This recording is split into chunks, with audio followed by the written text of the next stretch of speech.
monde des radios, c'est avec Michel Frémy que l'on salue. Bonjour Michel. Bonjour Jocelyne. Aujourd'hui, on va partir sur les traces de la station pirate Radio Mi-Amigo. Mi-Amigo était avant tout le nom d'un navire légendaire, le MV Mi-Amigo, qui abrita de 1958 à 1980 plusieurs stations pirates. Et c'est aujourd'hui une radio aux multiples facettes. Le nom Mi-Amigo est devenu célèbre en tant que navire radio, mais il a accueilli aussi des stations comme Radio Nord, Radio Atlanta, Radio Seagull, Radio Atlantis et même Radio Veronica pendant que le Nord-Tournai avait échoué.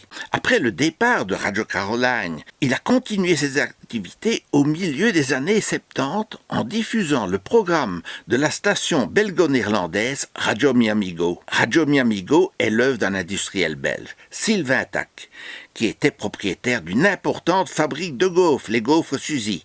Dans un premier temps, Sylvain Tack louait du temps d'antenne pour assurer la promotion de ses gaufres.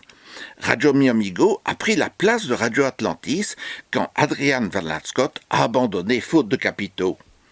Le 23 décembre 1973, de 6h à 19h, les premières émissions test sont diffusées et le 1er janvier 1974 à 12h, la diffusion officielle a débuté. Mi amigo, mi amigo, mi amigo, meer muziek, meer muziek. Beaucoup de DJ célèbres comme Johnny Walker, Tony Blackbird ont commencé leur carrière sur le MV Mi-Amigo. Lors de l'entrée en vigueur de la Convention de Strasbourg interdisant les stations en mer et que les Pays-Bas l'ont ratifié, Radio Mi-Amigo a continué à diffuser ses programmes enregistrés en Belgique puisque nous n'avions pas encore signé. Dans les années 70, la station fonctionnait grâce aux fonds investis par Sylvain Tack. Mais il semble que la station ait été soutenue financièrement par deux ex-Beatles, George Harrison et John Lennon. Mi-Amigo Radio. Mi-Amigo, here we go. Le 17 février 1975, la Belgique avait ratifié la Convention de Strasbourg.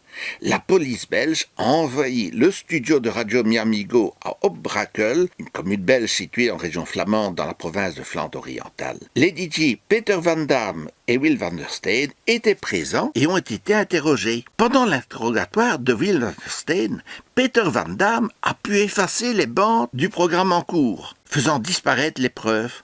Suite aux pressions, Sylvain Tack décida de déménager le siège et le bureau de Mi-Amigo en Espagne, plus précisément à Playa d'Aro. Les programmes étaient enregistrés dans deux studios. Le 20 octobre 1978, suite à une panne de générateur, le Radio Mi-Amigo a été réduit au silence. Le navire dérive alors vers l'est en direction des côtes néerlandaises et s'échoue sur un banc de sable. Et là directement, la justice, les PTT et la police navale ont décidé d'agir.